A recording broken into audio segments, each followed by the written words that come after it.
যেরকম বেগম মমতাজ ওয়াজ করছে, আগে করো এমন আখেরের কাজ, ধ্যান যোগে হয় দিলের নামাজ, ও তোমার পাঞ্জি গানা নামাজ পড়া লাগবে না। আপনারা সুবহানাল্লাহ কবেন না নাউযুবিল্লাহ কবেন? ওরে শরীয়তের মাওলানা 14টা করলা কানা, কোরআন হলো 90 পারা, কোরআন হলো 90 পারা, তোমরা খুদা দেখলা না। এরকম একজন নাস্তিক ইসলামের শত্রুকে দীর্ঘদিন সংসদের এমপি বানানো হয়েছিল, ধরে কোন ঠিক কিনা? চিন্তা করে দেখেন, আমাদের মতন আলেমদেরকেও পর্যন্ত মমতা ছাড়েনি। সংসদে বলেছে আমি সিয়াসাতটা পড়ি। মিজানুর রহমান আজহারি সহ যত আলেম বাংলাদেশের, এমনকি আল্লামা সাইদি হুজুরকেও মমতাজ গালি দিছে, ধরে কোন কথা ঠিক কিনা? 2 টাকার মমতাজ আল্লামা শফি রহমতুল্লাহ আলাইকে তেতুল হুজুর বলেছে, ধরে কোন কথা ঠিক? এ কথা কন না কেন? আহমদ শফি রহমতুল্লাহ আলাইহির নাম শুনছেন? যিনি হাটহাজারী মাদ্রাসার উম্মুল মাদারেজ যাকে বলা হয়, ওই মাদ্রাসার যিনি প্রধান ছিলেন, যিনি হাজার হাজার আলেমদের ওস্তাদ, তাকে মমতাজ বলেছে তেতুল হুজুর। আপনারা বলেন তো, আমরা কিছু মমতাজের করবার পারছি? আমি একটু মমতাজের বিরুদ্ধে কয়েক কেস খেয়েছি, আপনারা কিছুই করেননি। হ্যাঁ ভাই রে, ময়না পাখিরা কোথায় থাকে? আর কাউয়া কাউয়া খালি কা কা করে, আর খেলা হই কে রে কাউয়া, তোর মাথা ভাঙ্গা, তুই খেলবো কেমনি রে? তোর এখন কথা ঠিক কি না? রে কাউয়া রে, হ্যাঁ কাউয়া কইল পালাবো না, দরকার হলে ঠাকুর গাঁয়ের ফখরুলের বাড়ি যাব। জনগণ মনে করতে যে কাউয়ান ফখরুল সাহেবের বাড়িতে আছে। কাউয়া ময়না পাখি 50 বছর কোরআনের তাফসীর করেছে, ধরে বলেন কথা ঠিক কিনা? ময়নারে তোমরা খাঁচাই বন্দি করে থিয়া কাউয়ারে তোমরা ছাড়িয়া দিছে। কাউয়া আমি যে বলবো কারে ছাইড়া দিছে, আপনার জোরে বলবেন কাউয়া, বলতে পারবেন না ভাই? ময়না পাখিরে বন্দি রাইকে কারে ছাইড়া দিছে? আরো জোরে জোরসে বলেন, জোর হলো না, আরো জোরে। সমস্ত সাহাবীরা যখন হইচই শুরু করে দিলেন, ওমর ফারুক বললেন এজলিস, বসো। আমি ওমর যেখানে আছি, তোমাদের আমি কিছু বলার আগে তোমরা হইচই করো কেন? বসো। সবাই যখন বসেছে, ওমর ফারুক বললেন ওয়াজ পাল্টাও। কি করো? ওয়াজ পাল্টাও। বেদিন সাহাবী বললেন আমি ওয়াজ পাল্টাবো না, আমি যে ওয়াজ করেছি আপনারা বুঝবার পারেন নাই। ওমর ফারুকের সামনে বলতেছে ইয়া আমিরুল মুমিনিন, আমি যে ওয়াজ করেছি আপনারা বুঝতে পারেন নাই। ওমর ফারুক মনে করলেন লোকটার মাথা খারাপ, পাগল হয়ে গেছে, মানসিক রোগী, তাকে জেলখানার মধ্যে বন্ধ করলেন। কারণ গণধোলাই খাওয়া থেকে ওই লোকটা হেফাজত করার জন্য ওমর ফারুক জেলখানায় বন্দি করলেন। জেলখানায় বন্দি করে যখন এশার নামাজ পড়ে হযরত ওমর বাড়িতে চলে গেলেন, বাড়িতে যাওয়ার পরে ওমর ফারুকের সামনে যখন তার বিবি খানা দেয়, ওমর ফারুকের বউ দূর থেকে হযরত ওমরের খাওয়া দেখে, কাছে কোনোদিন বসে খাবার দেয় না। আগে খাবার দিয়ে ওমর ফারুকের বউ দূরে গিয়া স্বামীর খাওয়া দেখে। হযরত ওমর ফারুক প্রত্যেক দিন খাবার আগে একটা দোয়া পড়েন, আল্লাহুম্মা বারিক লানা ফিমা রাযাকতানা ওয়াকিনা আযাবান নার। আল্লাহ রাসূল বলেছেন তুমি যখন খাবার সামনে পাবে, ইচ্ছা মতো তুমি খানা খাবা না, তোমার ক্ষুধাকে তুমি 3 ভাগ করবা। জোরে কোন কয় ভাগ করবা? 1 ভাগ খাদ্য খাবা, 1 ভাগ পানি পান করবা, আর 1 ভাগ আল্লাহর জন্যে ফাঁকা রাখবা। এই তরিকায় কেউ যদি খায়, কোনোদিন বুকের চাইতে তার পেট উঁচু হবে না। খাবারও একটা সাইজ আছে, 1 ভাগ খাওয়া লাগবে। কয় ভাগ? আপনি সামনে খালি গরুর গোস্ত, খাসির গোস্ত, মুরগির গোস্ত, ইলিশ মাছ, ওরে বাবারে আজকে একটা খাওয়া দিমরে সমানে খাইতে খাইতে টুটি পর্যন্ত খাওয়ার পরে বলতে দেখে ভাই দই আছে, মিষ্টি খাওয়া শূন্য, টুটি পর্যন্ত খাইয়াও মিষ্টি খাবার চায়। আপনারা বলেন তো ওই কি নবীর তরিকা মোতাবেক খাচ্ছে? কটা কান খাচ্ছে? তোমার ক্ষুধাকে কয় ভাগ করো? এক ভাগ খাদ্য খাবেন। শোনেন, সবার জন্য বলতেছি, এক ভাগ পানি পান করবেন আর এক ভাগ ফাঁকা রাখবেন। আপনার এই বুকের উপর কোনোদিন ভুঁড়ি উঠবে না। বুকের উপর ভুঁড়ি ওঠা মানেই আপনি পুরুষ মানুষ দুর্বল হয়ে যাবেন। জোরে কান কথা ঠিক কিনা? ওমর ফারুক দোয়া পড়ে খাবার শুরু করবেন। উমরের বউ দূর থেকে স্বামীর খাওয়া দেখেন, কারণ হযরত উমর প্রত্যেক দিন খাওয়া শেষ করে বিবির জন্য দোয়া করে, আল্লাহ যে বউটা আমাকে কষ্ট করে রুটি হালুয়া তৈরি করে দেয় ওই বউটাকে তুমি জান্নাত দিও। হাসরের ময়দানে আমি উমর বেহেশতের হুর গেলমান চাই না, আমার বউটাকে নিয়েই আমি জান্নাতে থাকতে চাই। আপনারা বলেন, কোনো স্বামী যদি এইরকম দোয়া করে তাহলে বউ খুশি হবে না বেজার হবে? আর আমরা কি দোয়া করি? আমরা দোয়া করি, আল্লাহ তুমি আমাকে জান্নাত দিও, আল্লাহ জান্নাতে হুর দিও। বউ চিন্তা করে খেরে জান্নাত চাইলো ঠিক আছে, জান্নাতে আবার হুর কি? একদিন স্বামীকে বলছে, স্বামী হুর মানে কি? স্বামী বলছে যে হুর মানে সেই রকম সুন্দরী, তোর মতন বেয়া চাহিদা না। তুই কি মনে করছিস দুনিয়াতে ঠকছি মরার পরে ঠকমকারে? কমপক্ষে 70টা হুর পামরে, এক একটা হুর সেই বলে পপি শাবনুর কুলাবি না রে।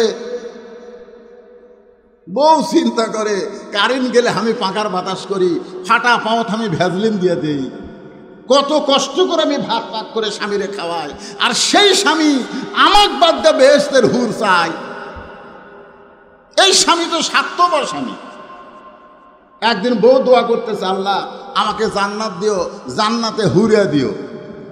স্বামী কয় খেরে বউ হুরা কি? বলে হুরা হলো সুন্দর যুবক, তোমার মতন পা ফাটা না। এখন আপনারা বলেন স্বামী স্ত্রীর মধ্যে মহব্বত হবে না গন্ডগোল হবে? এই জন্য উমর ফারুক দোয়া করেছে, আল্লাহ যে বউটা কষ্ট করে আমাকে রুটি হালুয়া তৈরি করে দেয়, আমি দুনিয়া থেকে যখন চলে যাব জান্নাতে আমার এই বউটাকে আমি জান্নাতে চাই। এই দোয়াটা শোনার পরে ওমর ফারুকের বিবি খুশি হয়ে যায়, নিজের কষ্টের কথা আর মনের মধ্যে রাখতে পারে না। কিন্তু হযরত ওমর আজকে দোয়া পড়ে রুটি ছিঁড়ে যখন হালুয়া মুখে দিবার যাবে, এমন সময় ইন্নাল্লাহা ইয়ামুরুকুম আন তুআদ্দুল আমানাতি ইলা আহলিহা ওয়া ইযা হাকামতুম বাইনান নাস আন তাহকুমু বিল আদল। জোরে বলেন সুবহানাল্লাহ। এমন সময় আল্লাহর কোরআন ওমর ফারুকের সামনে এসে বলে, ওমর তোমাকে ক্ষুধা লাগতেছে আর তুমি খাইতেছো, কিন্তু যাকে কারাগারে বন্দি করেছো সে খাইছে কিনা একটাবার খবর নিয়েছো? সুবহানাল্লাহ জোরে কর। 3টা খারাপ ওয়াজ করার জন্য যাকে হযরত ওমর জেলখানাত বন্দি করছে, বিবেক বলতেছে ওমর তুমি ক্ষুধা লাগতেছে আর রুটি হালুয়া খাইতেছো, কিন্তু যাকে কারাগারে বন্দি করছো সে খাইছে কিনা একটাবার খবর নিছো? আল্লাহ কোরআনে বলেছেন, ওয়াইযা হাকামতুম বাইনান নাস আন তাহকুমু বিল আদল।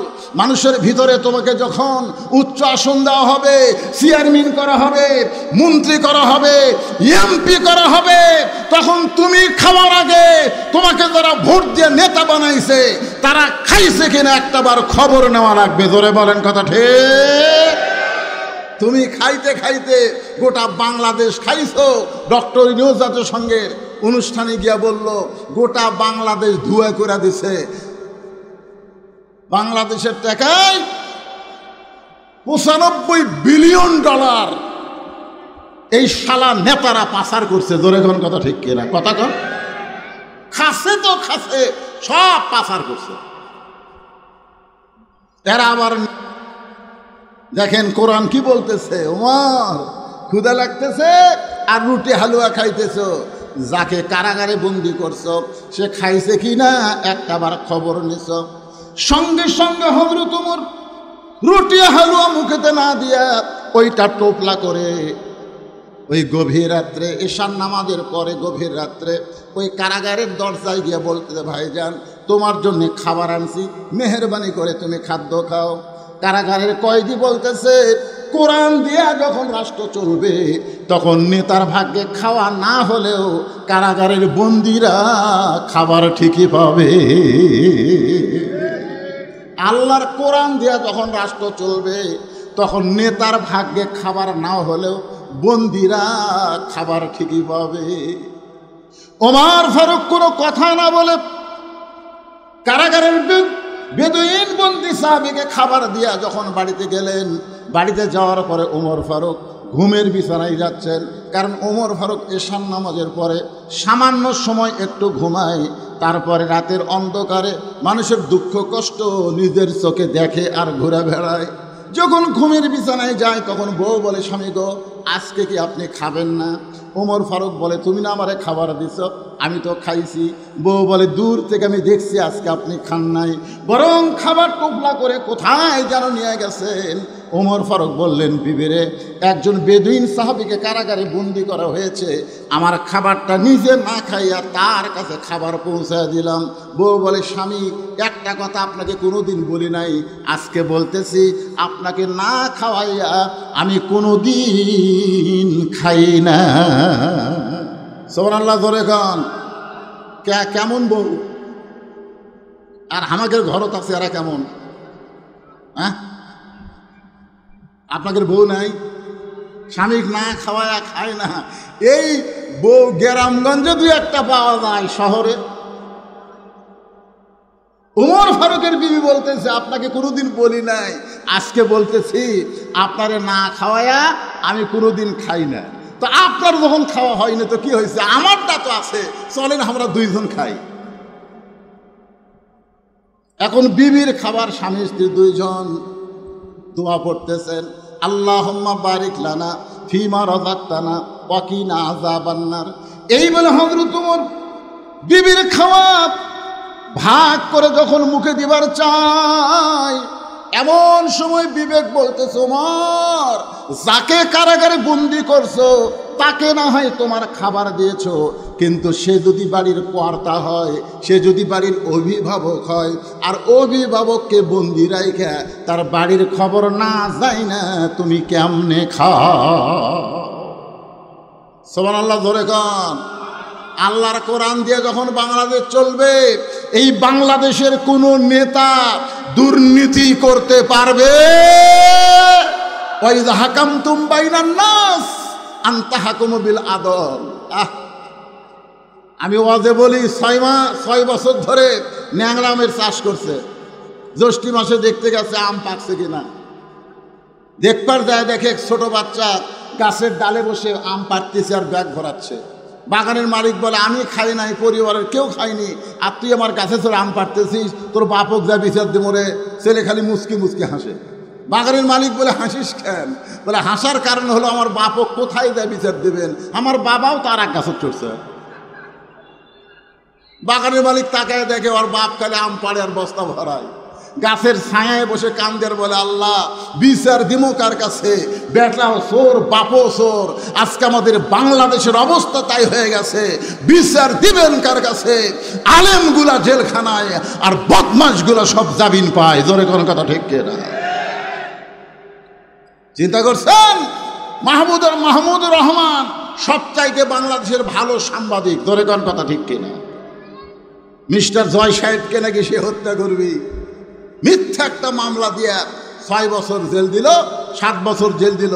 তিনি তার মাকে দেখতে এসে একটু হাজিরা দিছে, আবার তাকে গ্রেফতার করে থানা দিয়েছে।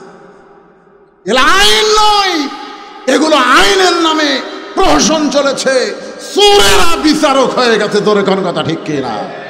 বিচারক যদি চোর হয়, চোরের কাছে আপনি কি বিচার পাবেন? বেটাও চোর, বাপও চোর।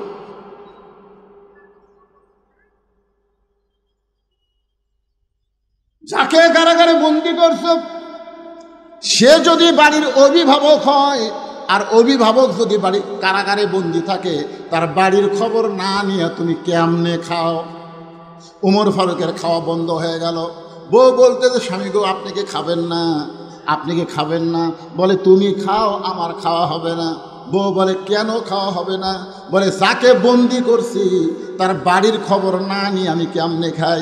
সঙ্গে সঙ্গে বউ নিজে না খাইয়া ওইটা টোপলা করে স্বামীর হাতে দিয়ে বলতেছেন, যাকে কারাগারে বন্দি করেছেন তার পরিবারের কাছে এই খাবার পৌঁছায়া দেয়। সুবহানাল্লাহটা জোরে বলা লাগবে। আপনারা বলেন তো, মরদ মানুষ যদি জেলখানায় বন্দি থাকে তাহলে বাড়িতে কোন মানুষ আছে? হ্যাঁ, কথা কন না কেন? কোন মানুষ? তাহলে মেয়ে মানুষের কাছে স্বামী দিয়া পাঠায় কেমন বউ? আমাকে বউ দিয়ে পাঠাবে? হুজুর যত ওয়াজ করেন মাঝে মধ্যে খবর ভাই ইটিস পিটিস করবার চান। ইসলামী আদর্শের নেতা কেমন মানের নেতা হয়, তাদের মান কি পর্যায়ে, নিজের বউ বলতেছেন যান তার পরিবারের কাছে খাবার পৌঁছায় দেন। গভীর রাতে বাংলাদেশের মতন ৯৬টা দেশের খলিফা গভীর রাতে খাবার টোপলা নিয়ে যাকে বন্দি করেছে তার পরিবারের দিকে খাবার নিয়ে চলে যাচ্ছেন। পাহাড়ি এলাকায় বেদুইন সাহাবীর বাড়ি।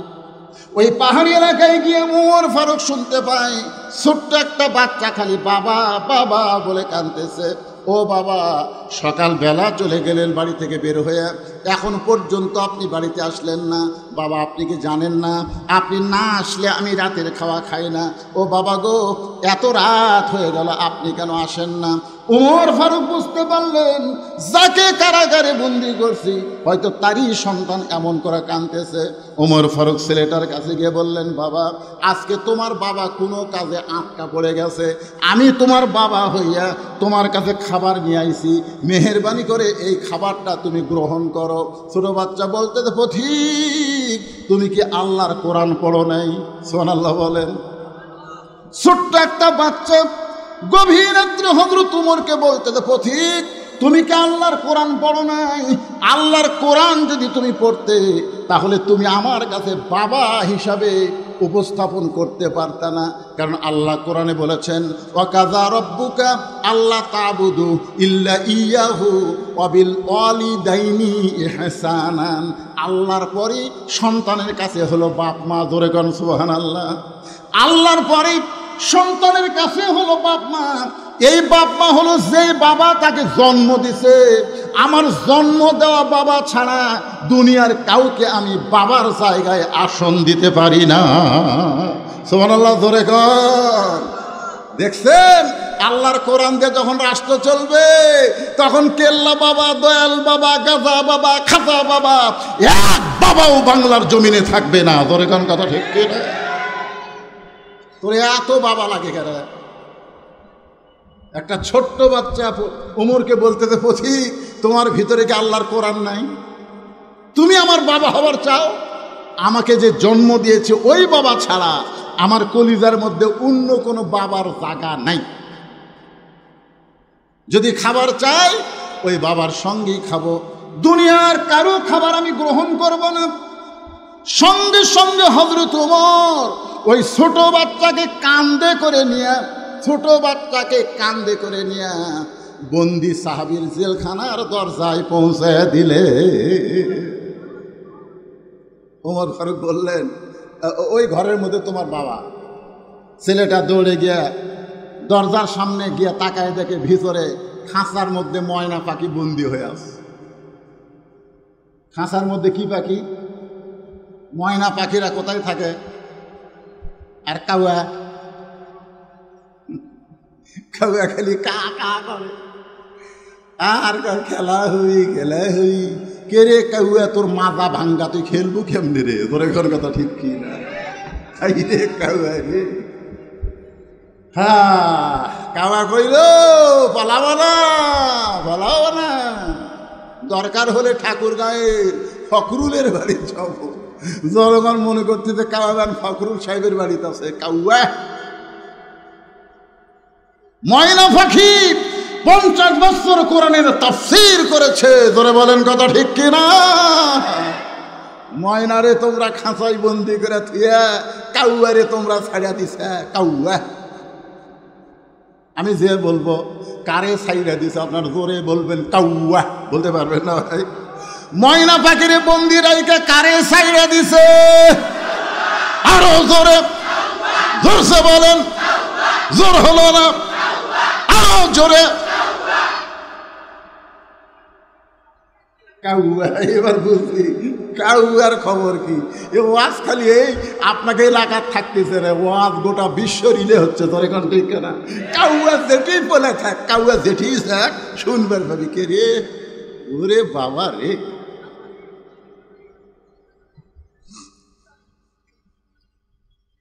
এখন বেদুইন সাহাবীর ছোট্ট ছেলে জেলখানায় দরজায় গিয়ে বলতেছে, বাবা কে তোমাকে জেলখানায় বন্দি করছে? বাবা খালি একবার নাম কও, আমি তাকে সাইজ করব। সুবহানাল্লাহ।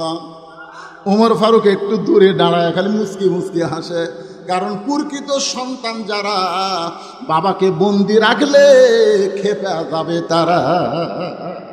প্রকৃত সন্তান যারা বইয়ের কথা শুনে বাপ মার উপরে রাগ করবে না তারা। ধরে কোন কথা ঠিক কিনা?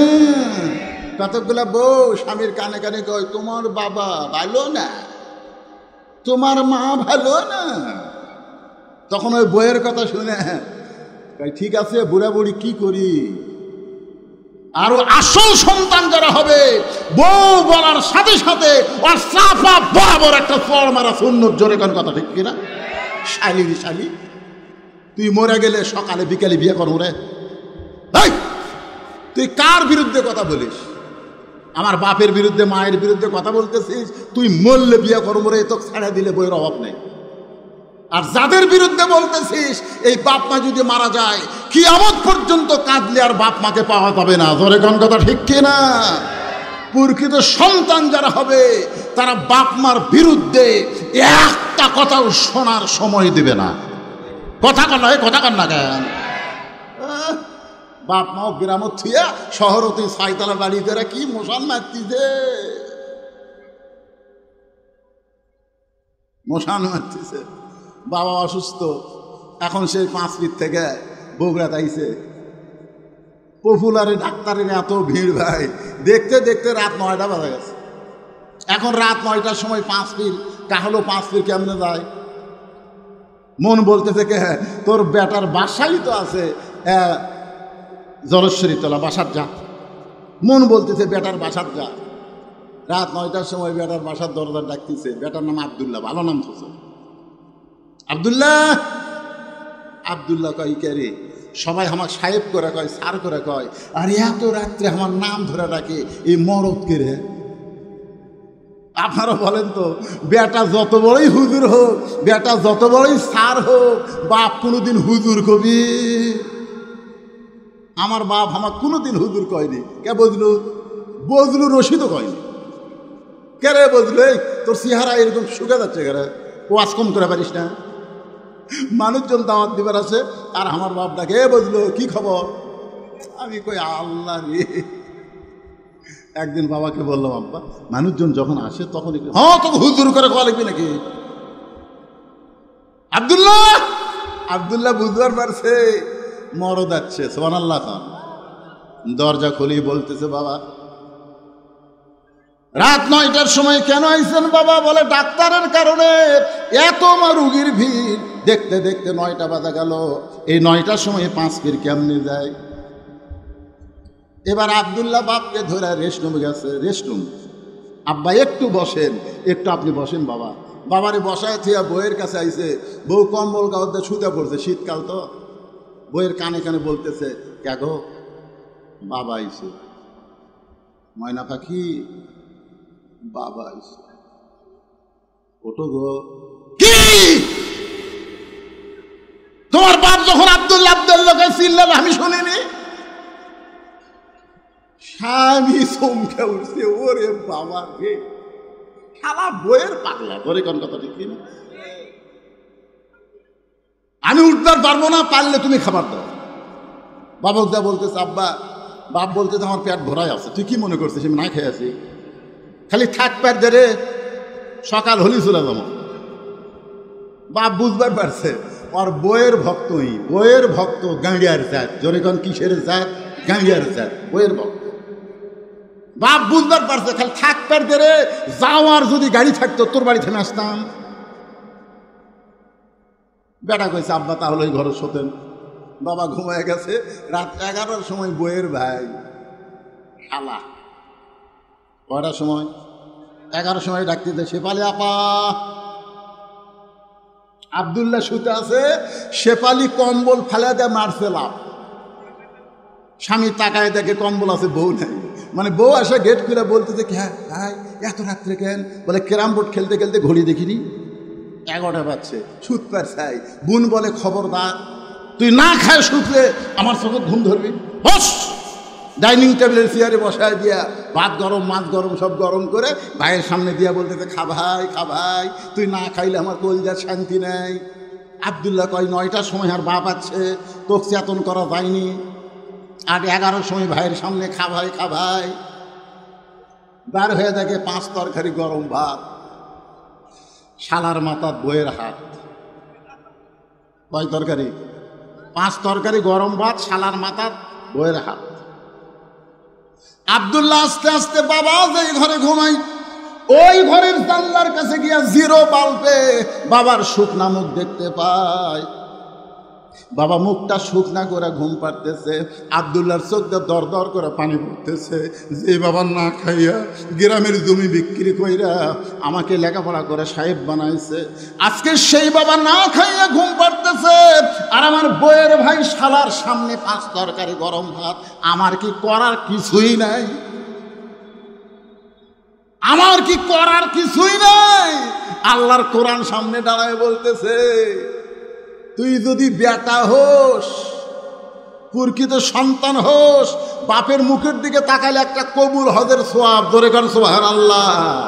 আল্লাহ কোরআনে বললেন ওয়াকাযা রাব্বুকা আল্লা তা'বুদু ইল্লা ইয়াহু ওয়া বিল ওয়ালিদাইনি ইহসানা। বিবেক জাগ্রত হয়ে বলতেছে আব্দুল্লাহ ওয়া আমিলুস সালিহা, একটা নেক আমল কর। আব্দুল্লাহ বলতেছে কি নেক আমল কর্ম? বিবেক বলতেছে তোর বাড়িতে কি কিছুই নাই? আব্দুল্লাহ চোখ বন্ধ করে দেখে উটি বলা একটা বেলান আছে, উটি বলা একটা বেলান। বিবেক বলতেছে তোর বউ তো তোর শালা খিলাচ্ছে, তুই আস্তে আস্তে বিলাই যেমন ইন্দুর ধরে এভাবে চুপি চুপি বইয়ের পিছনে গিয়া এমন জায়গার একটা বাড়ি মারবো যেটি বাড়ি মারলে পুলিশকে দেখাবার পারবি না, কোনো নেতাকেও দেখাবার পারবি না। একের মিডল পয়েন্ট একটা বাড়ি মারবো যেটি উঁচা হয়ে আছে, ওই জায়গা বিসমিল্লাহ করে 1 বাড়ি মারলে 1 হজ, 2 বাড়ি মারলে 2 হজ। ওই বেলান নিয়ে যায় বিসমিল্লাহ করে বইয়ের পাশায় মারছে বাড়ি। এত জোরে বাড়ি মারছে, শালাও দৌড় বউ দৌড়। শালায় চিল্লা বলে দুলা ভাই আমার বোনকে মারলেন কেন? আব্দুল্লাহ বলতেছে তোর বোন আমার কে হয়? তুই যে বলতেছিস আমার বোনকে মারলেন কেন? তোর বোন আমার কে হয়? তোর বোন আমার বউ হয়। তোর বোনকে এত ভালোবাসি, আমার বাপ মাকে গ্রামে রাইকা আমি শহরে তোর বোনের জন্য একটা বাসা বানাইছি। কি জন্যে মারলাম? আয়। শালা বলতেছে আমারেও মারবেন নাকি? বলে তোরে মারবো না, তোরে একটু দেখাবার চাই। এবার শালার হাত ধরে বাবা যেই ঘরে ঘুম পাড়তেছে ওই ঘরের জানলার কাছে নিয়ে যা, বলে দেখে তো ভিতরে কে ঘুম পাড়তেছে। বলে আপনার বাবা কখন আইছে? বলে 9টার সময় আইছে। তোর বোনকে বললাম খাবার দে, তোর বোন বলল আমি খাবার দিবার পারবো না। আপনি তোর বোন খাবার না দেওয়ার কারণে আমার বাবা না খাইয়া 9টার সময় ঘুমাইছে, আর 11টার সময় তোর সামনে 5 তরকারি গরম ভাত। বল রে শালা বল আমার আমল কি? শালা বলতেছে দুলা ভাই আর একটা মারেন। আর একটা মারেনি, মানুষের জাত না। ই বাপের আত্মীয় পছন্দ করে, শ্বশুরের আত্মীয় 2 চোখে দেখবার পারে না। এমন বউ বাংলার ঘরে ঘরে, জোরে বলেন কথা ঠিক কি না? আমার মায়েরা যারা পর্দার অন্তর আছেন, আপনি আপনার স্বামীর আত্মীয়কে ভালোবাসেন, দেখবেন আপনার স্বামী আপনার মা বাবার জন্য পাগল হয়ে যাবে। আপনি নিজের মাকে ভালোবাসেন কিন্তু শাশুড়িকে আপনি পছন্দ করেন না। আপনি নিজের বাবাকে পছন্দ করেন কিন্তু শ্বশুরকে পছন্দ করেন না। এজন্য সমাজের মধ্যে ফিতনা চলতেছে, জোরে বলেন কথা ঠিক কি না? ওমর ফারুক মুস্কি মুস্কি হাসতেছে। মনে আছে ছেলেটা বলতেছে, বাবা কে আপনাকে জেলখানায় বন্দি করলো? খালি একবার নাম কন, আমি তাকে সাইজ করবো। সুবহানাল্লাহ কন। সঙ্গে সঙ্গে বেদুইন সাহাবী সন্তানকে মুখে আঙ্গুল দিয়ে বলতেছে, চুপ চুপ, এই কি বলিস পাগলা, এ খালি নাম কন। কাছে দেখলো, শুনছুন। ছেলে যখন কাছে গেছে ফিসফিস করে বলতে, এই পাগলা, আমাকে কে কারাগারে বন্দি করছে, তুই তার নাম শুনবু? বলে, হ্যাঁ আব্বা, খালি নাম কন তো। বলে, তার নাম হলো হযরত উমর। যেই বলছে হযরত উমর, বেদুইন সাহাবীর সন্তান জেলখানার দরজায় বসে কান্দের, বলে, বাবা উমর ফারুক যদি আপনাকে কারাগারে বন্দি করে তাহলে আপনি অন্যায় করেছেন। সুবহানাল্লাহ বলেন। কিছুক্ষণ আগে কি বলছে? খালি নাম কন। কি বলছে? খালি নাম কন। আর এখন যেই নাম কইছে, আপনি বলেন তো ছেলেটা কার পক্ষে? সবাই বলতে হবে কার পক্ষে। কিছুক্ষণ আগে কি বলছে? খালি নাম কন, তার আমি সাইজ করব। যেই বলছে হযরত উমর, সঙ্গে সঙ্গে ছেলেটা জেলখানার দরজায় বসে কান্দের, বলে, বাবা হযরত উমর যদি আপনাকে বন্ধ করে তাহলে আপনি নিশ্চয়ই অন্যায় করেছেন।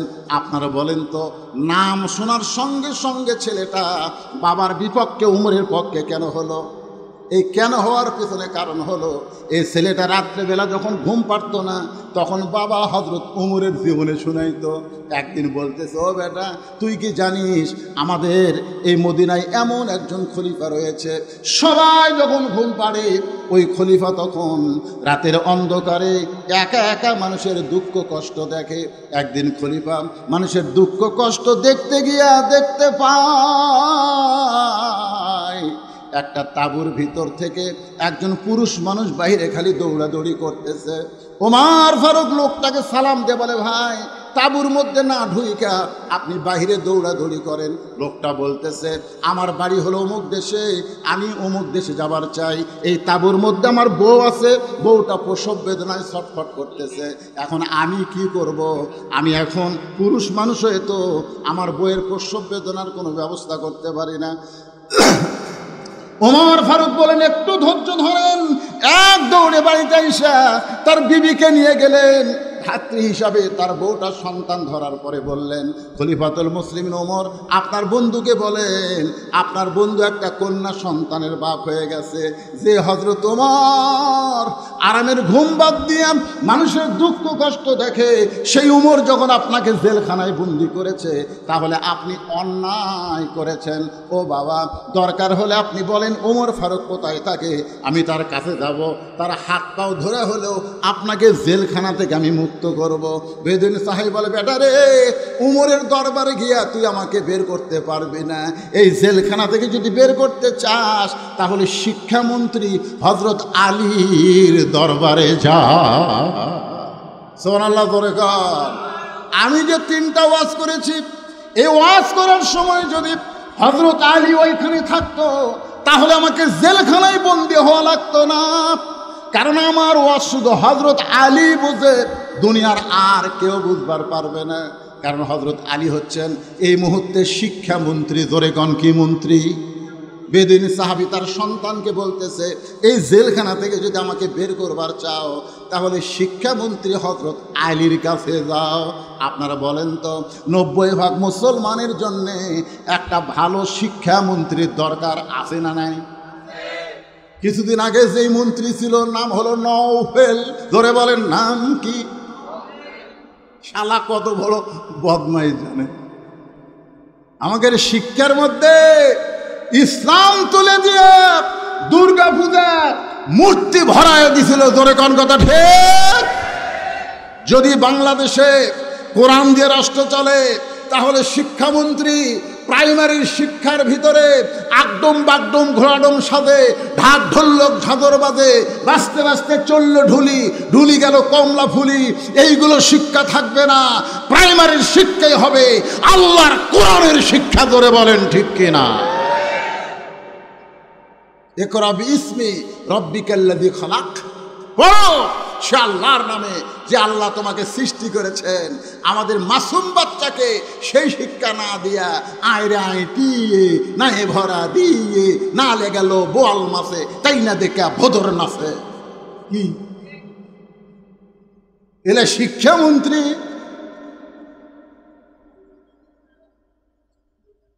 কথা বলেন, এটা কি হিন্দুর দেশ না মুসলমানের দেশ?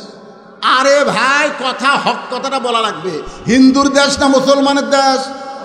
তাহলে শিক্ষামন্ত্রী কেমন যোগ্যতা হওয়া লাগবে?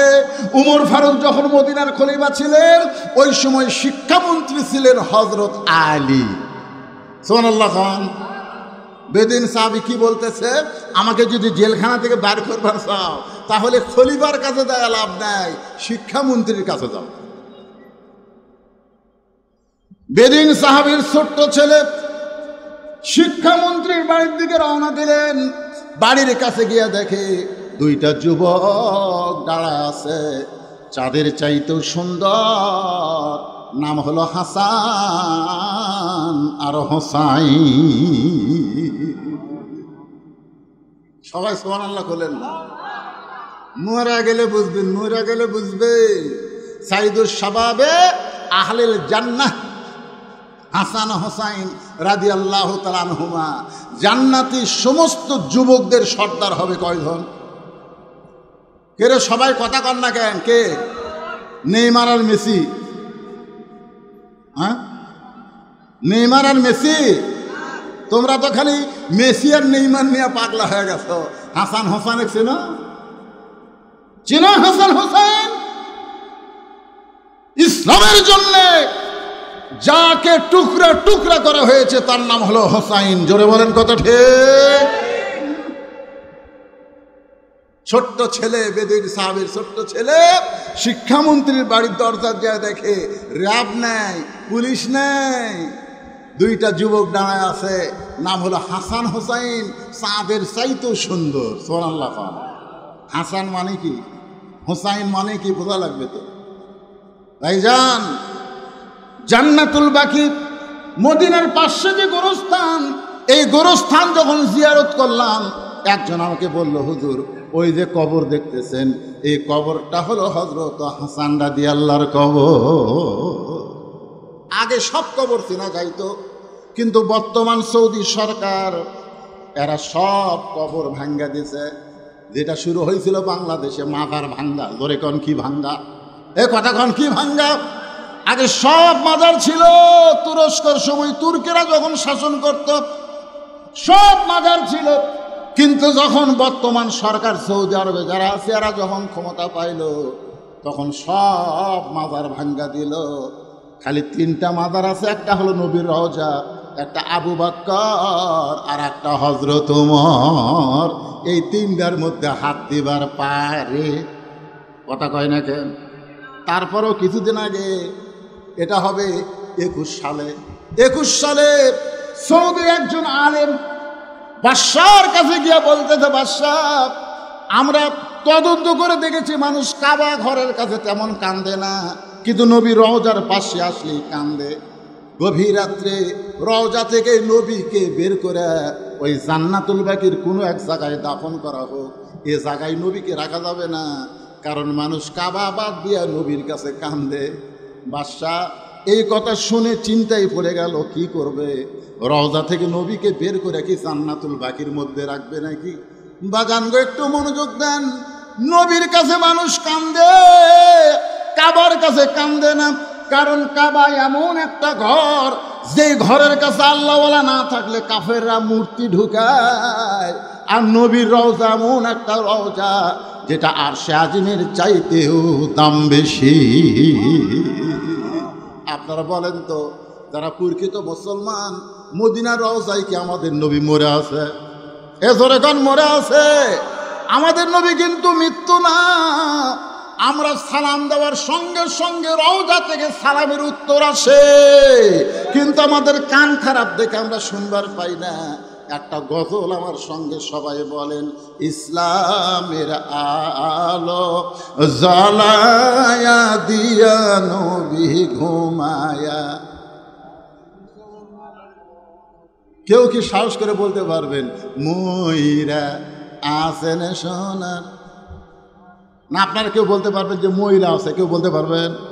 এই শালা হেজাতি, বাংলাদেশে কিছু হেজাতি বার আছে। হেজাতি বোঝেন না?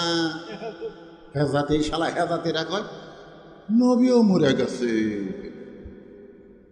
নবীও যদি মরে যায় তাহলে আমরা যে দরুশে পড়বো ফেরেশতারা লিয়ে যায় কাক দিবি রে? কঠিন বিপদে আছি ভাই। এই বাংলাদেশে কিছু হেজাতে আছে না নাই? দরকার আছে না? হ্যাঁ, এই ফেসবুকে এই হেজাতির কিছু মশলা আমাকে কিছু যুবকেরা দেখে কয় হুজুর তারাবির নামাজ কয় রাকাত হুজুর? তো চাপাত গুড়েন দেওয়া দরকার। তোর দাদা কয় রাকাত করছে? কয় 20 রাকাত। তোর বাপ কয় রাকাত করছে? 20 রাকাত। তো তোর আবার কোন জাকাত বাঁচা? হুজুর নামাজের পরে হাত তোলা যাবি কি যাবি না? তোর মন না তাহলে তুলিস না, এ ফতুয়াবাজি করিস কেন রে? এরকম কিছু লোক আছে না নাই? সৌদি আরবে কাম করে গেছে, 4 বছর কাম করে আসা 2 ঠ্যাং ফাঁক করে খাড়া হয়ে হাতে টি বাঁধিছে। কে রে এটা কি করছে? হুজুর সৌদি আরবে। তুই সৌদি আরবে কি লেখাপড়া করবার গেছিল? তুই সৌদি আরবের কোন ভার্সিটি পড়ছু? না হুজুর আমি ক্লিনার। তুই ক্লিনার হয়ে আসা হাত এটি বাঁধলু, তার মানে আমরা মুফতি হয়ে হাত সব এটি বাঁধিচ্ছি, আর তুই রাস্তা সাফ করে আসে হাত এটি বাঁধিস, ঠ্যাং ফাঁক করে টানাস। তোর কি অন্ডকোষ বড় হতে গেলে?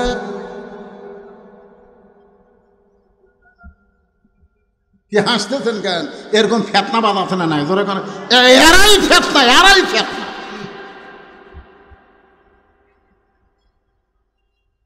বাগান একটু মনোযোগ দিয়ে শোনেন। শিক্ষামন্ত্রীর বাড়ির দরজায় গিয়া হাসান আর হুসাইন ছেলেটা সালাম দিয়ে বলতেছে শিক্ষামন্ত্রীর সঙ্গে আমি দেখা করবার চাই। হাসান হুসাইন বলে কে রে পুচকে, শিক্ষামন্ত্রীর কি দরকার? এই কথা হাসান হুসাইন সেই বলতেছে, এমন সময় হযরত আলী ঘর থেকে বাইরে চলে আইছে। লিল্লাহু আকবার। কোনো প্রোটোকল লাগে নাই, কোনো পিএস লাগে নাই, সরাসরি শিক্ষামন্ত্রী ঘর থেকে বের হয়ে এসে ছোট্ট বাচ্চাকে বলতেছে বাবু শিক্ষামন্ত্রী তোমার কি দরকার?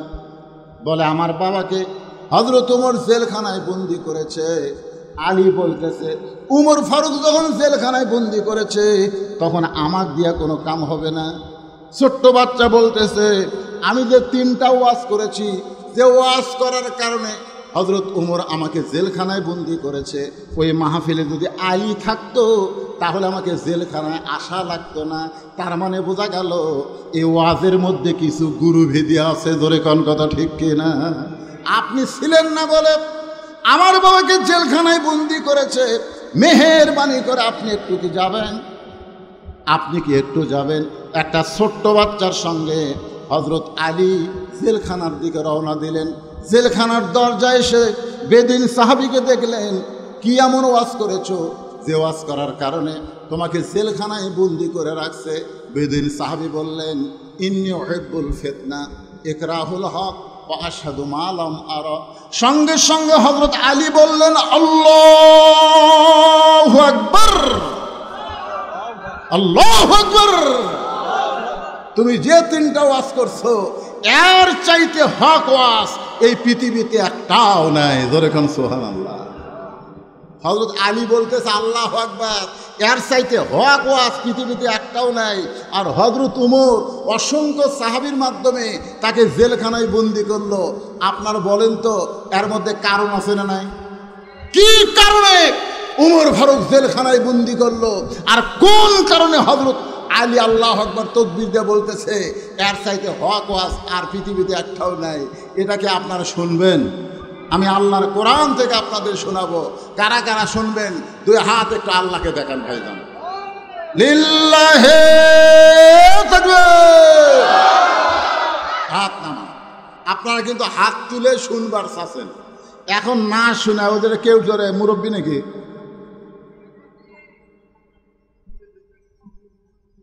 লিমা তাকুলু মা লা তাফালুন।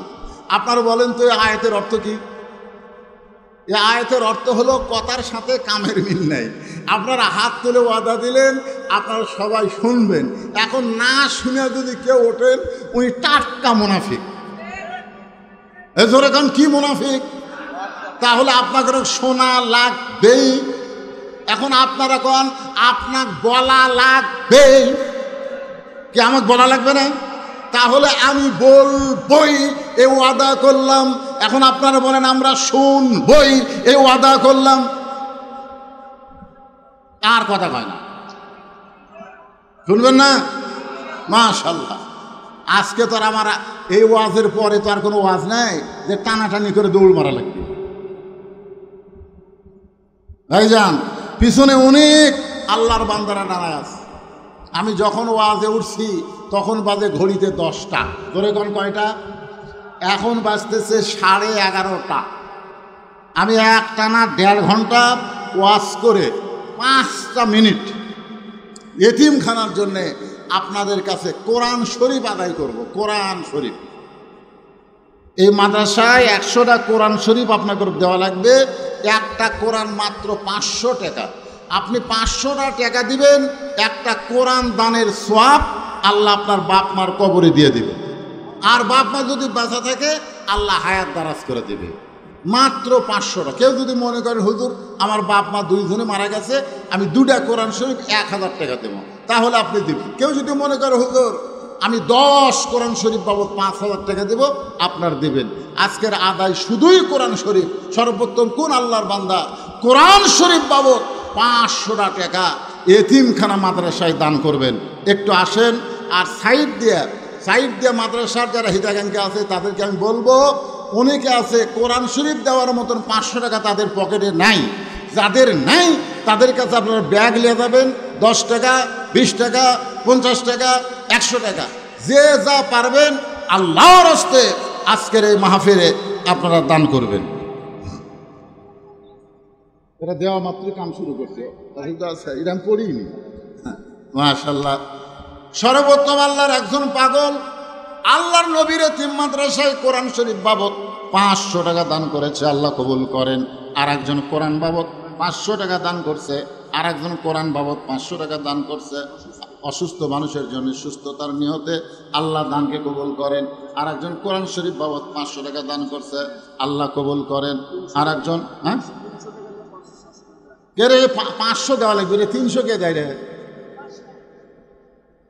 শর্ট আছে তো তাহলে একদিন 700 টাকা ফেরত দিন।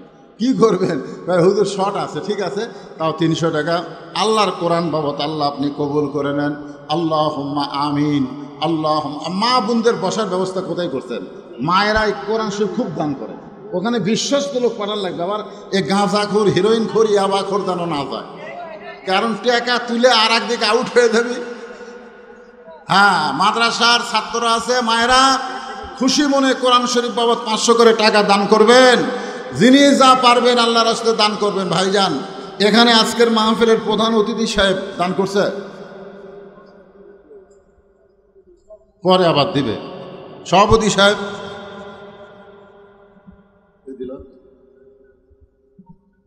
কোরআন শরীফ বাবদ আল্লাহ তোমার একজন বান্দা ভাই, কেউ ওঠা বসে করবেন না, বসতে একটু ধৈর্য ধরেন। কোরআন শরীফ বাবদ 500 টাকা দান করছে, আল্লাহ দানকে কবুল করেন। আল্লাহুম্মা আমিন। কত আছে এখানে? কি নাম তোমার? ও বাবা, আমার লোকনাথপাড়া গ্রামের আমার ছোট ভাই পিন্টুর ছেলে পান্ত 500 টাকা কোরআন শরীফ বাবদ দান করেছে। তার বাপ মা ভাই অনেকেই মারা গেছে, আল্লাহ তাদের কবরকে জান্নাতের টুকরা বানান। ঠিক আছে, দোয়া করে দিছি। আর একজন আচ্ছা, ছোট্ট একটা বাচ্চা কোরআন শরীফ বাবদ 500 টাকা দান করেছে, আল্লাহ দানকে কবুল করেন। আল্লাহ যারা ব্যাগ আদায় করছেন ব্যাগগুলো সব ট্রেজত দিয়ে আসবেন, সব ট্রেজত আসবে। ব্যাগ ট্রেজত আসবে না, সাইডে যাবে? হ্যাঁ, সব ট্রেজে আসবে, সব ব্যাগ ট্রেজে আসবে। হ্যাঁ, কে যাচ্ছে?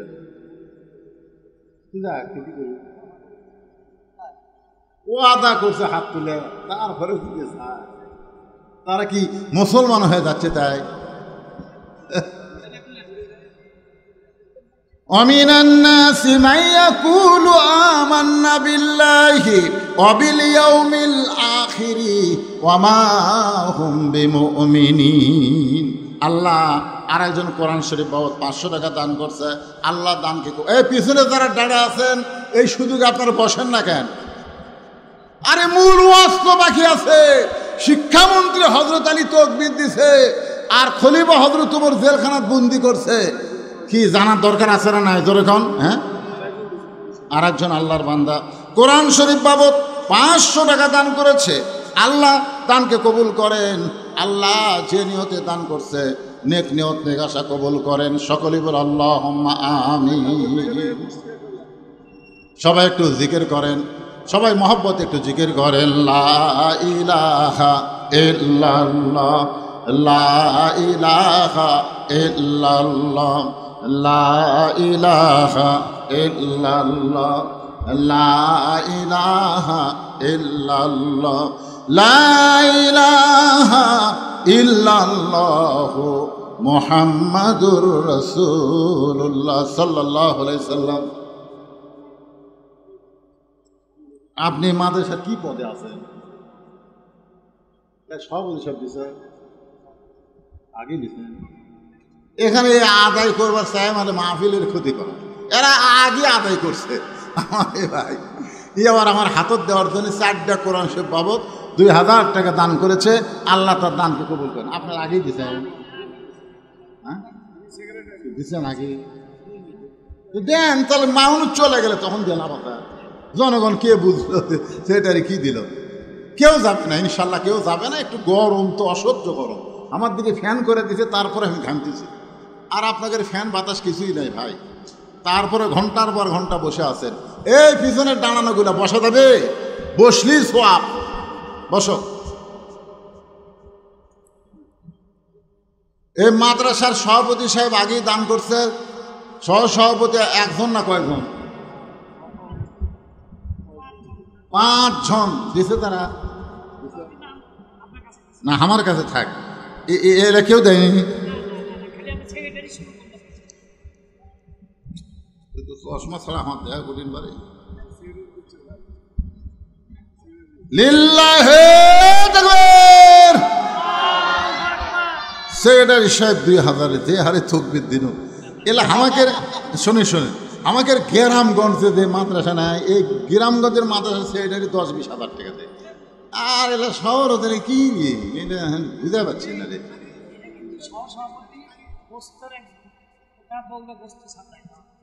তাই দিল 2000। আমি কষায়ের বিরুদ্ধে ওয়াজ করছি, দেখে রাগ করছি। 1 নম্বর ইউসুফ আলী মিয়া প্রধান উপদেষ্টা আছে না গেছে? চলে গেছে, দেয়নি, আসেনি। ধরেন সেক্রেটারি 2000 টাকা নেন, আল্লাহ কবুল করেন। নাম হলো সাইফুর রহমান রিঙ্কু। আচ্ছা, জেলা আসেনি, শিলা নাম এটা আমাকে দিচ্ছেন কি জন্য? হারুন রশিদ সাংবাদিক সাহেব আইছে। আলহাজ ডাক্তার মোহাম্মদ সুলাইমান আলী টাকা দিছে।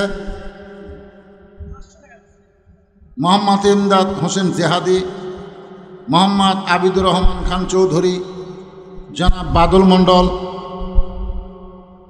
কমিটির সদস্যবৃন্দ হামিদুল হক রতন সভাপতি, ইমাম মৌলানা আবু রাজি, জনাব মোহাম্মদ ইনাল হক রঞ্জু, জনাব মোহাম্মদ মাসুম চৌধুরী, আলহাজ মোহাম্মদ ফজলুল সর্দার, জনাব মোস্তাফিজুর রহমান সানা, আলহাজ আব্দুল হাই বুলবুল, জনাব মোহাম্মদ আশরাফুল ইসলাম, জনাব খন্দকার রেজাউল হক, জনাব মিনার হোসেন, জনাব মাহফুজুর রহমান বুল্লা, আনিসুর রহমান আনিস, জনাব আজাদুর রহমান আসাদ, আলহাজ মমতাজ উদ্দিন, জনাব মোহাম্মদ আলমগীর হোসেন, মোহাম্মদ আব্দুল হামিদ, হারুন রশিদ রতন, জনাব রেজাল করিম রেজা, জনাব মোবারক হোসেন, জনাব রাসেল খান, একেবারে জিব্রাইল।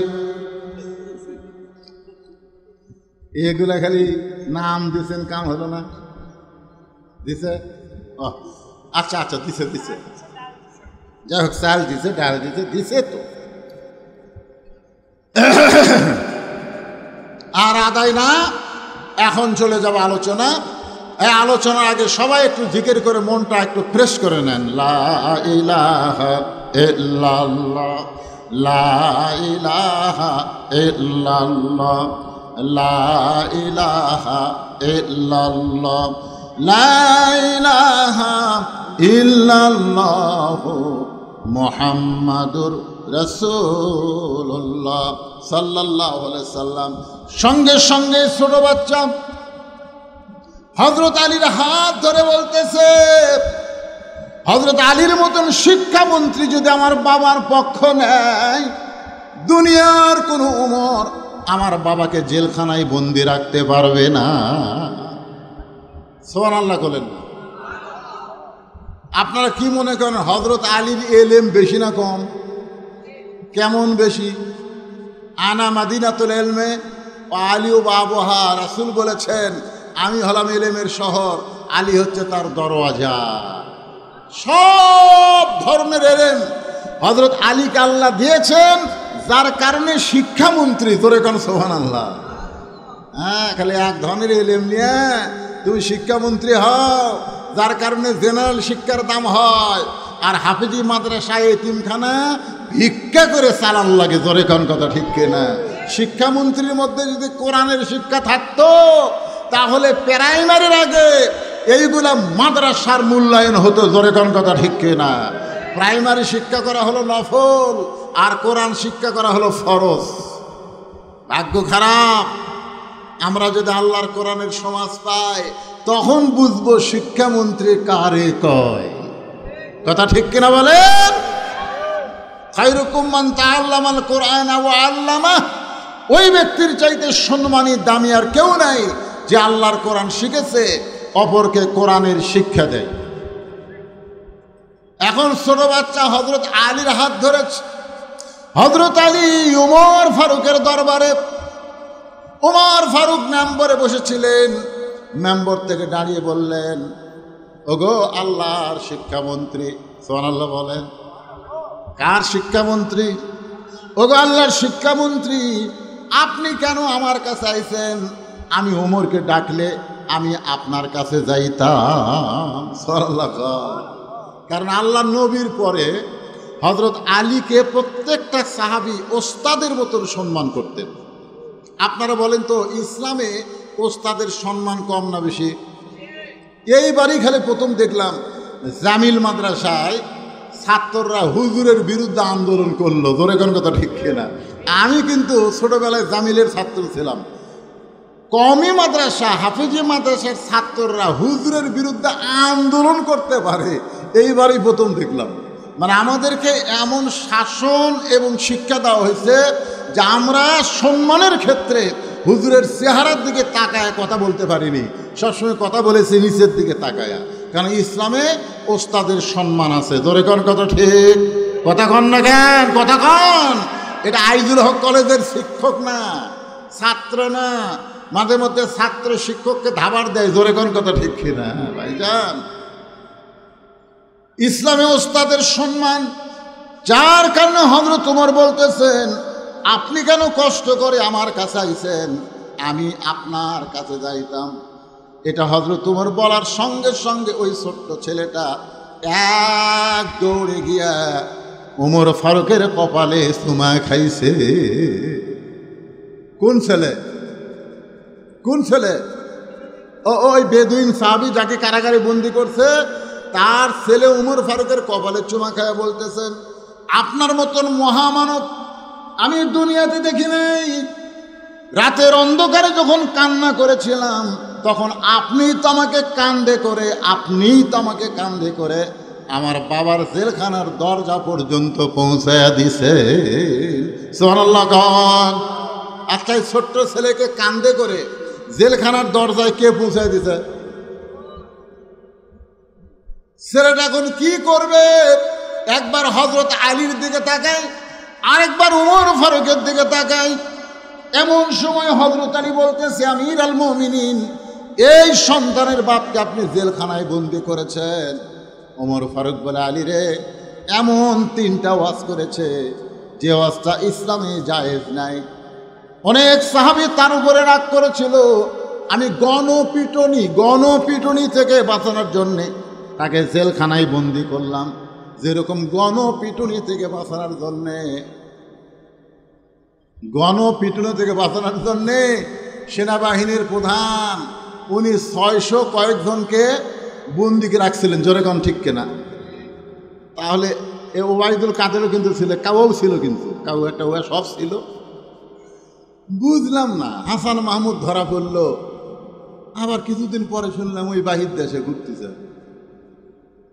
বুঝবার পারতেছি না ভাই রে, কি যে হবি রে। আমরা যে হাসিনার বিরুদ্ধে এত ওয়াজ করতেছি, আবার কি হাসিনা চট করে ঢুকেই নাকি?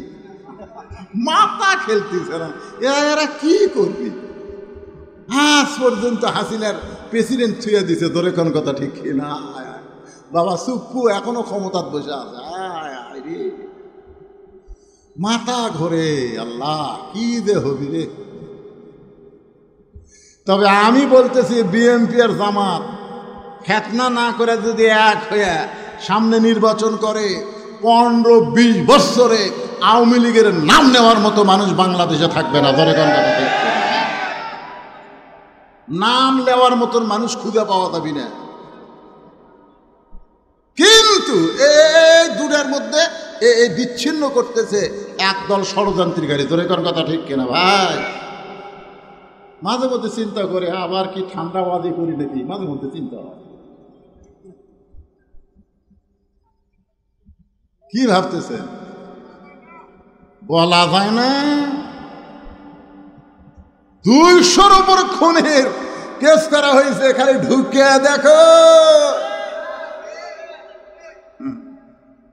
তবে ভাই আমাদেরকে বিচ্ছিন্ন হলে চলবে না, আমাদেরকে এক হওয়া লাগবে। জোরে বলেন ঠিক কিনা? আল্লাহর বান্দার একটু মনোযোগ দেন।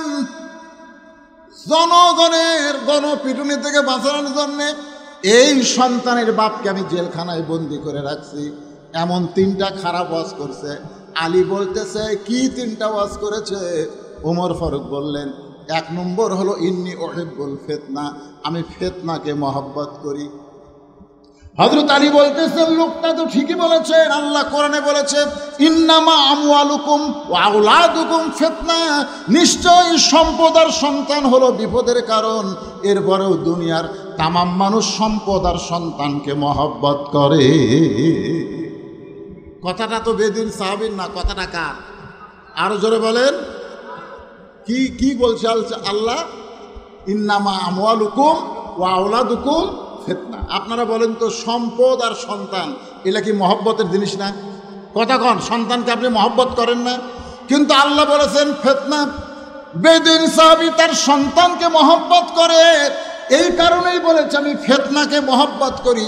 সে তো নিজের কথা বলে নাই, সে তো আল্লাহর কোরআনের কথাই বলেছে। ওমর ফারুক বলে, আলী ভাই আমি তো বুঝবার পারি নাই, লোকটা 2 নম্বর ওয়াজ করেছে, ইকরাহুল হক, আমি হককে পছন্দ করি না। আলী বলতেছে, লোকটা তো ঠিকই বলেছেন, জাত সাকারাতুল মাউত হক, প্রত্যেকটা মানুষের জীবনে মৃত্যু হক, এরপরে মৃত্যুরে কেউ পছন্দ করে না। আপনারা বলেন তো, মৃত্যু কি আমাদের জীবনে সত্য না মিথ্যা? আল্লাহ কোরআনে বলেছেন, জাত সাকারাতুল মাউত হাক্কুন, মৃত্যুটা আমাদের জীবনের হক, তারপরে আমরা কেউ মৃত্যুরে পছন্দ করি?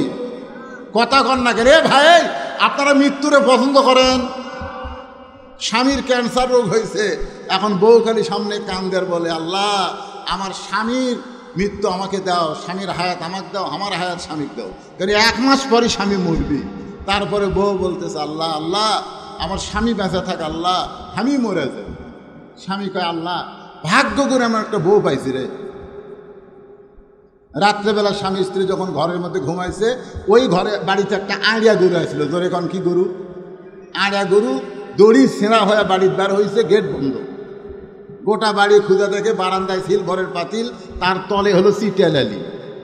এখন চিটালালি খাবার চাই, কিন্তু হাতত পায় না। জোর করে যখন মাথা ঢুকাইছে, চিটালালি পাশে ঠিকই, কিন্তু ছোট 2টা শিং এই যে সিলভারের পাতিলের কান্দার মধ্যে আটকে গেছে। চিটালালি খাওয়ার পরে মাথা ঝোঁকায়, কিন্তু পাতিল আর মাথা ছাড়ে না। এখন আইডিয়া গরু গোয়াল ঘরা বাদ দিয়ে স্বামী স্ত্রী যে ঘরে ঘুমায় আছে, ওই ঘরের মধ্যে হো হো করে ঢুকছে। বউ চিল্লায় বলে, বাবা আজরাইল ঢুকছেন যখন, ওই যে আমার স্বামী ক্যান্সার রুগী, জগৎ পড়ে না। স্বামী চেতন পায়, বলে কি হয়েছে রে? আজরাইল ঢুকছে, তোমাকে দেখে দিলাম। তুই না দিনের বেলা কইলি আমার হায়াত আল্লাহ তোমাকে দেখ, আর তোমার মৃত্যু আল্লাহ আমাকে দেখ। বউ বলতেছে, মরার কথা মুখে বলা যায়, কিন্তু অন্তর থেকে কেউ মরবার চায় না। ধরে কোন কথা ঠিক না? হযরত আলী বলতেছেন, বেদুইন সাহাবী ঠিকই বলেছেন, আমি হককে পছন্দ করি না, তার মানে মৃত্যুকে সে পছন্দ করে না। ওমর ফারুক বলে, আলী রে, লোকটা বলেছে আশহাদু মা লাম আরা, আমি না দেখা জিনিসের সাক্ষী মারি, না দেখা কেমনে সাক্ষী দেয়? আলী বলতেছে, শুধু বেদুইন সাহাবী কেন, দুনিয়ার প্রত্যেকটা মুসলমান না দেখে সবাই বলে আশহাদু আল্লাহ ইলাহা ইল্লাল্লাহু ওয়াহদাহু লা শারীকা লাহ। আপনারা বলেন তো, আমরা কি আল্লাহকে দেখছি নাকি? না দেখে যদি আল্লাহকে সাক্ষী দেওয়া যায়, তাহলে বেদুইন সাহাবী তো মিথ্যা কথা বলে নাই। সঙ্গে সঙ্গে হযরত ওমর এক দৌড়ে এসে জেলখানার দরজা খুলে বেদুইন সাহাবীকে বুকের মধ্যে নিয়ে বলতেছে, আলীর মতন শিক্ষামন্ত্রী যদি না থাকতো, তাহলে এই ইসলাম এত দূর অগ্রসর হতো না। এজন্যে ভাইজান, আমাদের সামনে শিক্ষামন্ত্রী, আমাদের এমন একজন মানুষকে চাওয়া দরকার যে সব দিক দিয়ে জ্ঞানী। ধরে কোন কথা ঠিক? আজকের এইখানে আমি দীর্ঘ সময় যে আলোচনা করলাম, আগামী 4 তারিখে সেন্ট্রাল স্কুলে, এই মাসেরই আজকে কয় তারিখ? 1 তারিখ। 4 তারিখে মাগরিবের নামাজের পর এশা পর্যন্ত আমার আলোচনা আছে। 2 তারিখ, 3 তারিখ এবং 4 তারিখ, এই 3 দিন যেখানে আল্লামা সাইদি হুজুর আলোচনা করেছেন, সেই মাহফিল মাঠটা আবার কোরআন দিয়া চাঙ্গা করা হবে। আপনাদের সকলের দাওয়াত। আল্লাহ সবাইকে উপস্থিত হওয়ার তৌফিক দান করুক। সকলে বলে আমিন। কেউ যাবেন না, দোয়াটা করে যান। একটা দোয়া করি আমরা, আস্তাগফিরুল্লাহ আল্লাযী লা ইলাহা ইল্লা হুয়াল হাইয়ুল কাইয়্যুম ওয়া আতুবু ইলাইহি। আল্লাহুম্মা আমিন। আল্লাহুম্মা আনতাস সালাম ওয়া মিনকাস সালাম, তাবারাকতা ইয়া যাল জালালি ওয়াল ইকরাম।